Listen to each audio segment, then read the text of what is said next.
नमस्कार। दूरदर्शन उत्तराखंड के खास कार्यक्रम में आप सभी दर्शकों का बहुत बहुत स्वागत, अभिनंदन। मैं हूं आपके साथ विश्वबंधु पांडे।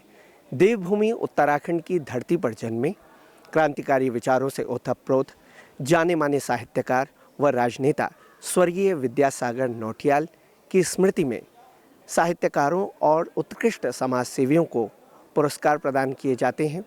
आज विद्यासागर स्मृति 2023 सम्मान समारोह कार्यक्रम का आयोजन देहरादून में किया जा रहा है। तो चलिए आप हम सभी चलते हैं इस कार्यक्रम में। विगत 29 सितंबर शुक्रवार को देहरादून स्थित राष्ट्रीय दृष्टि दिव्यांगजन सशक्तिकरण संस्थान के सभागार में विद्यासागर नौटियाल स्मृति सम्मान 2023 का भव्य आयोजन किया गया। ये आयोजन सेवा हिमालय मूवमेंट और सहयोगी संस्था संवेदना द्वारा किया गया।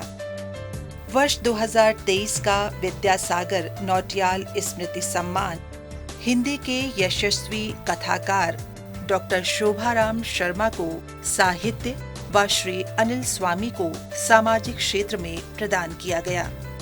उत्तराखंड में जन्मे प्रख्यात साहित्यकार राजनेता विद्यासागर नौटियाल पर्वतीय सरोकारों के सबसे बड़े साहित्यकारों में से एक हैं। पर्वतीय जीवन की कहानियों को रचकर विश्व विख्यात हो जाने वाले श्री नौटियाल जन सरोकारों को रचने वाले विरले लेखकों में से एक हैं। कार्यक्रम की अध्यक्षता सुभाष पंत द्वारा की गई। इस अवसर पर लक्ष्मण सिंह बिष्ट बटरोही, समाज सेवी चंद्रकला राजीव नयन बहुगुणा, डॉक्टर प्रभाती नौटियाल समेत अन्य अतिथि मौजूद रहे। साहित्यकार स्वर्गीय विद्यासागर नौटियाल जी की सुपुत्री अंतरिक्षा घिडलियाल ने विद्यासागर सम्मान के विषय में परिचय दिया। कार्यक्रम में समाज सेवी कार्यकर्ता कैलाश नौटियाल ने शोभाराम शर्मा की साहित्य रचनाओं को सभी के साथ साझा किया। 6 जुलाई 1933 को जन्मे डॉक्टर शोभाराम शर्मा 1992 को राजकीय स्नातकोत्तर महाविद्यालय बागेश्वर से हिंदी विभागाध्यक्ष के पद से सेवानिवृत्त हुए। स्वतंत्रता सेनानी गणेशपति सुंग्याल और बेला देवी के सुपुत्र शोभाराम शर्मा की 4वीं कक्षा तक शिक्षा प्राइमरी स्कूल अदाली खाल जो कि नैनीडांडा ब्लॉक में पढ़ता है, फिर हिंदुस्तानी मिडिल स्कूल नैनीडांडा से भी 8वीं से 10वीं यानी हाई स्कूल की पढ़ाई उन्होंने राजपूताना यूनिवर्सिटी से राम नारायण भैया हाई स्कूल रामगढ़ शेखावटी से किया। डीएवी इंटर कॉलेज देहरादून में कॉमर्स में इंटरमीडिएट करते हुए ऑल इंडिया स्टूडेंट फेडरेशन यानी AISF के सक्रिय सदस्य रहे। तब देश में भारतीय कम्युनिस्ट पार्टी पर पाबंदी भी लगी हुई थी। संभवतः तेलंगाना के तेभागा आंदोलन की पृष्ठभूमि में भारतीय कम्युनिस्टों को चिन्हित किया जा रहा था। देहरादून में पढ़ाई के दौरान उन्होंने अपने दोस्तों के साथ मिलकर गढ़वाली युवाओं के एक संगठन गढ़वाली यूथ क्लब का भी गठन किया था। इसी दौरान नेपाल के जन कवि, जैसा कि अभी अर्जुन ने बताया, कि कोकिल धनराज थापा की प्रेरणा से गढ़वाली में छिटपुट कविताएं भी लिखी, लेख लिखे। डॉक्टर शर्मा ने आगरा विश्वविद्यालय से BA किया और फिर अल्मोड़ा से BT करने के बाद MA और PhD की उपाधियां आगरा विश्वविद्यालय से प्राप्त की। इसी दौरान उन्होंने कुछ समय अदाली खाल इंटर कॉलेज में निःशुल्क अध्यापन भी किया। बाद में इलाहाबाद में चीफ इंस्पेक्टरेट के पद पर भी उन्होंने काम किया और दिल्ली में स्टेट्समैन अखबार के लिए भी लिखा। लेखन की सभी विधाओं में डॉक्टर शर्मा ने हाथ आजमाए। व्यंग्यात्मक शैली में भी बहुत लिखा। छठे दशक से 2010 तक इस विधा के अंतर्गत 26 व्यंग्य कहानियों का संकलन चयनित व्यंग्य रचनाएं शीर्षक से वर्ष 2022 में प्रकाशित हुई। अधिवक्ता, राजनीतिक कार्यकर्ता, समाज सेवी चंद्रकला ने शोभाराम जी के उपन्यास साहित्य इतिहास पर विचार प्रस्तुत किए।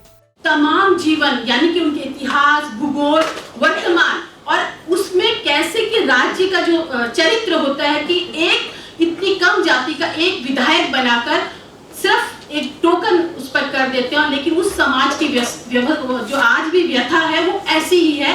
इस बारीकी से छोटी सी जनजाति का प्रतिनिधित्व करते हुए पूरे उत्तराखंड के समाज को की बारीकी से आलोचना करते हैं और फिर इस चीज को जोड़ते हैं कि कैसे कि कोई भी समाज तभी आगे बढ़ सकता है, कोई भी समाज तभी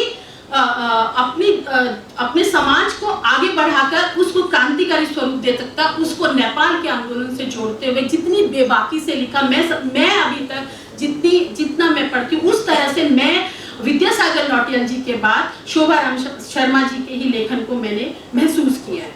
इसके बाद मैं उनके दूसरे उपन्यास पर्दे के पीछे अमेरिका और पर्दे के बाहर, इसको पढ़ते हुए मुझे समझ आया कि शोभाराम जी शर्मा जी केवल उत्तराखंड पर नहीं, वो एक वैश्विक पटल को समझते हैं और उन्होंने पूरे अमेरिका जो कि वियतनाम, नागासाकी, हिरोशिमा में पूरी तबाही करता हुआ आज अफगानिस्तान से होता हुआ पूरी दुनिया में किस तरह से अपने साम्राज्यवादी बाजार को के चपेट पे पूरी दुनिया को ले रहा है। ऐसे समय में पर्दे के पीछे यानी कि 400 सालों का अमेरिका का जो इतिहास रहा है, किस तरह से उसने छोटी छोटी जनजातियों से लेके पूरे शोषित उत्पीड़ित तबकों को अपना गुलाम बनाकर आज पूरी दुनिया में एक महाशक्ति बना। तो मैं समझती हूँ जब मैं उसको पढ़ रही थी, क्योंकि मैं उपन्यास कहानियों को ज्यादा समझ पाती हूँ, लेकिन जब मैं इस किताब को पढ़ रही थी तो मुझे समझ आया कि जितनी सरल, सहज और बहाव की भाषा शोभाराम जी लिखते हैं, उसको पढ़ते हुए मैं समझ नहीं पाती कि ये आर्थिक विषय को कैसे पढूं, मैं दुनिया में विश्व युद्धों को कैसे समझूं, दुनिया की सामाजिकी को कैसे समझूं और कैसे साम्राज्यवादी मुल्क अपने हितों के लिए छोटे छोटे मुल्कों में अपना हस्तक्षेप करते, इसको समझने में मुझे बहुत आसानी हुई। और मैं समझती हूँ कि जो भी राजनीति के विद्यार्थी हैं, आर्थिकी के विद्यार्थी हैं, उन तमाम लोगों को इस किताब को पढ़ना चाहिए, जिस तरह से मैं इसको समझ पाऊं।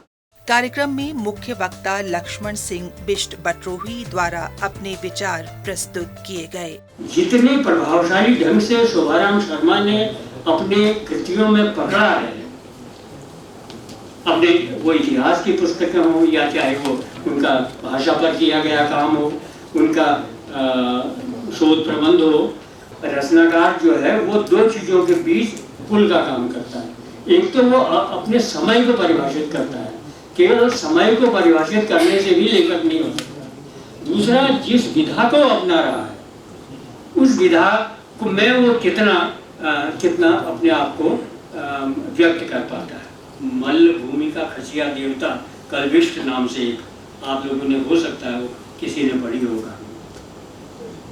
कल्विष्ट जो देवता हमारे पूरे उत्तराखंड का एक बड़ा मशहूर पुराना देवता है, उसको लेकर के तो होता यह है कि इसमें हमारे यहाँ किस तरह से समाज का सारा भार स्त्रियां वहन करती हैं और अंत में उसका शिकार भी उन्हीं को किया जाता है। तो ऐसे ही जैसे हमारे यहाँ भी एक बार ये हुआ कि किसी के घर में भी, शायद यहाँ भी गढ़वाल में भी सभी जगह होता होगा, ये मैदानों में भी होता है कि 5-6 पुष्ट तक पता चला कि वो उसकी तो वो कोई संतान ही नहीं बच रही है या कोई अनिष्ट आ रहा है या कुछ, तो फिर वो देवता नचाया जाता है और अंततः ये कहा जाता है कि अरे इसमें तो तुम्हारे बिरादरी में 10-15 पीढ़ी पहले कोई एक दुर्घटना हो गई थी, उसका एक औरत को की आत्मा भटक रही है, उसका इलाज करो। ये आम बातें हैं। इसी को लेकर के ये घेर गिरलुक की 13वीं कहानी है, जिसमें उन सामंतों की, उन फौजदारों की, उन जमींदारों की, उन समाज के कथित सामंत लोग हैं, उनकी खबर ली गई है कि किस तरह से अपाहिज होने के बावजूद, इस लगातार विलासिता में पड़ करके सारे अंग पूरी तरह से गंवा चुके हैं, फिर भी वही एक मर्दंगी, एक ठुकरई, एक खास किस्म की सामंती अकड़ जो है किस तरह से उनमें बची हुई है, उसकी मार्मिक और उसका बड़ा भयानक चित्र इस भेड़ गरुड़ की 13वीं में कहा गया है। इसको पढ़ा जाना चाहिए और कि किस तरह से इन्होंने पहली बार इस नब्ज समाज के, हमारे उत्तराखंड के समाज को, जैसा मैंने कहा कि ये केवल उत्तराखंड की समस्या नहीं है, वो सारे हिंदू समाज की। उसी तरह से ऐश्वरी सन्नी नाम का एक पात्र, बड़े मजेदार चरित्र शर्मा जी ने रचे, क्रिएट किए। एक ऐश्वरी सन्नी, सन्नी माने पागल टाइप का जिसको कहते हैं, तो ऐश्वरी नाम का एक लड़का है, गांव का भोला भाला लड़का। उसके माध्यम से उन्होंने पहाड़ी समाज के, पहाड़ी लड़कों के भोलेपन और एक अक्खड़पने का चित्रण किया है। सभागार में मौजूद लोगों द्वारा वक्ताओं के वक्तव्य को आनंद व उत्साह से सुना गया। इस अवसर पर मुख्य अतिथि डॉक्टर प्रभाती नौटियाल द्वारा अपने विचार प्रस्तुत किए गए। एक टीचर, अध्यापक, एक क्रांतिकारी जो क्रांति में भी रहे, जैसे कि बताया गया कि एएसएफ में थे वो, उसके बाद मूवमेंट में रहे। विद्यासागर जी उनको उसी रूप में जानते रहे हैं। और उसके अलावा वो कहानियाँ लिखी, उपन्यास लिखे, चे गुएवारा की डायरी का अनुवाद किया और अभी वो हमारे साथ बैठे हुए हैं, जबकि वो शायद ही हमारी बात उन तक पहुँच रही होगी। तो मस्तिष्क का वो जो रूप है वो हमारे समाज में भी व्याप्त है और समाज में वो जो अयथार्थवाद है वो आज हो रहा है। वो हो रहा है कि जैसे हम सोचते नहीं वो भी हम कर रहे हैं। पेड़ की बात है कि पेड़ जो है, हम सभी जानते हैं, ये जो अभी मैंने पहले पाब्लो नेरुदा का नाम लिया, उन्होंने एक छोटी सी कविता लिखी है, 10-12 लाइन की, ज़्यादा लंबी नहीं है। उस कविता को मैं आपको पढ़ता हूँ और शर्मा जी को और इनको समर्पित है और विद्यासागर भाई को। इसका नाम है, शीर्षक है इसका, यही है सादगी। यही है सादगी कि खामोश है ताकत, कि खामोश है ताकत पेड़ बताते हैं मुझे, कि खामोश है ताकत पेड़ बताते हैं मुझे, कि है गहराई बताती हैं जड़ें। खामोश है ताकत पेड़ बताते हैं मुझे और कि है गहराई बताती हैं जड़ें, और शुद्धता भी है बताता मुझे आटा। देखिए बहुत मामूली से वर्ड है, आटा रोज हम खाते हैं, लेकिन उसकी महानता कि उसकी शुद्धता की वजह से, उसकी वजह से हम जिंदा हैं। लेकिन किसी पेड़ ने नहीं कहा कभी, किसी पेड़ ने नहीं कहा कभी कि मैं सबसे ऊंचा हूँ। किसी पेड़ ने नहीं कहा कभी कि मैं सबसे ऊंचा हूँ। किसी जड़ ने भी नहीं कहा सबसे अधिक गहराई से आती हूँ।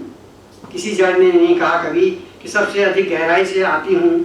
और नहीं कहा कभी रोटी ने रोटी जैसा कुछ भी नहीं, और नहीं कहा किसी रोटी ने रोटी जैसा। कार्यक्रम के अंत में जगदम्बा प्रसाद रतूड़ी द्वारा धन्यवाद ज्ञापन दिया गया।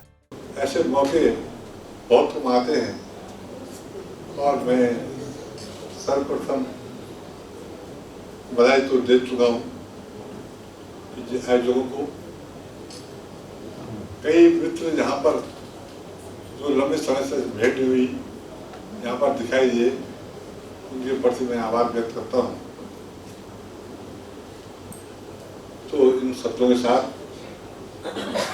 बहुत बहुत धन्यवाद उपस्थित गणों का, जिन्होंने अपना समय यहाँ पर दिया। इन शब्दों के साथ धन्यवाद।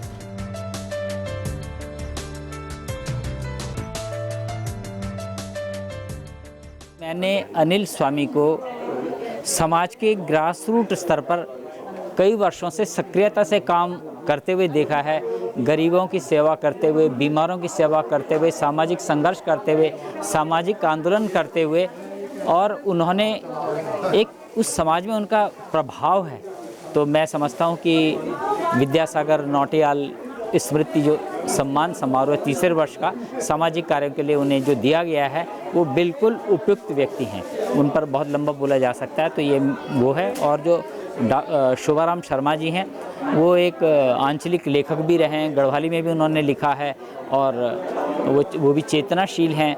तो उनको जो पुरस्कार दिया गया है, जैसे कि अभी कहा कि ये बड़ी विडंबना है पहाड़ के लेखकों की जो समय जब उन्हें सम्मानित करने का समय होता है तो यहाँ तक कि उनका सही मूल्यांकन नहीं हुआ, लेकिन फिर भी विद्यासागर नौटियाल स्मृति जो सम्मान समारोह है इसमें उन्हें याद किया गया, सम्मानित किया गया। इसके लिए जो सेव हिमालय जो मूवमेंट है उसको भी बहुत बहुत बधाई और हमारे लिए खुशी की बात है। विद्यासागर जी जिनके आज सम्मान में ये समारोह हुआ, ये मेरे पुराने बहुत पारिवारिक मित्र हैं। जब मैं 5 साल की थी तब से मैं जानती हूँ।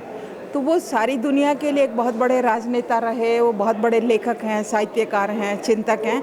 लेकिन हम लोग उनको बचपन से वही जानते थे कि मामा जी करके हम उनको बोलते थे। और वही जो एक हमने एक सहृदय इंसान के तौर पे जो उनको देखा, मैंने, मेरे परिवार ने, वो मेरे एक्चुअली पारिवारिक मित्र थे, पिताजी के दोस्त थे। और आज शोभाराम शर्मा जी को और ये अनिल स्वामी जी को, जिस तरह की ये बहुत चर्चित चेहरे नहीं थे यहाँ के, और इनफैक्ट हम लोगों ने भी बहुत इनके बारे में सुना नहीं था, तो इन लोगों को ढूंढ के लाया गया, ये बहुत बड़ी बात है। इसके लिए आयोजक टीम बधाई की पात्र है। यहाँ पर विद्यासागर नौटियाल जी के स्मृति में जो कार्यक्रम हुआ है और जो 2 लोग पुरस्कृत हुए हैं, बहुत ही सही लोग पुरस्कृत हुए हैं, डॉक्टर शोभाराम शर्मा और अनिल स्वामी जी, एक साहित्य के क्षेत्र में और एक समाज सेवा के क्षेत्र में। विद्यासागर नौटियाल जी इतने अच्छे साहित्यकार, जितने अच्छे साहित्यकार थे उससे बढ़ के वो इंसान थे। इसीलिए आज जिसे भी आमंत्रित किया गया या पूरी तरह से आमंत्रण नहीं भी पहुंच पाया, कहीं से भी सूचना मिली, सब लोग यहाँ एकत्र हुए और बहुत ही अच्छा कार्यक्रम हुआ।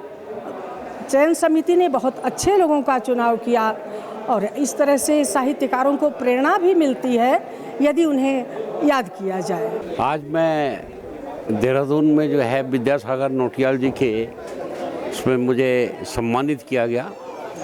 मैं विद्यासागर नौटियाल जी जैसे शख्स, एक संघर्षशील व्यक्तित्व के याद में, सम्मान में जो मुझे सम्मानित किया गया, मैं उस पर बहुत गर्व महसूस करता हूँ और आयोजकों का जो है बहुत बहुत धन्यवाद करता हूँ। विद्यासागर सम्मान 2023 वरिष्ठ साहित्यकार श्री शोभाराम शर्मा जी और समाजसेवी श्री अनिल स्वामी को सामाजिक क्षेत्र के उत्कृष्ट कार्यों हेतु दिया गया।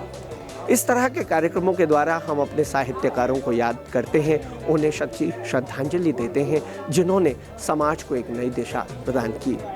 हम आशा करते हैं कि आपको हमारे कार्यक्रम पसंद आया होगा। इसी के साथ हम अपनी टीम के साथ आपसे लेते हैं विदा। नमस्कार।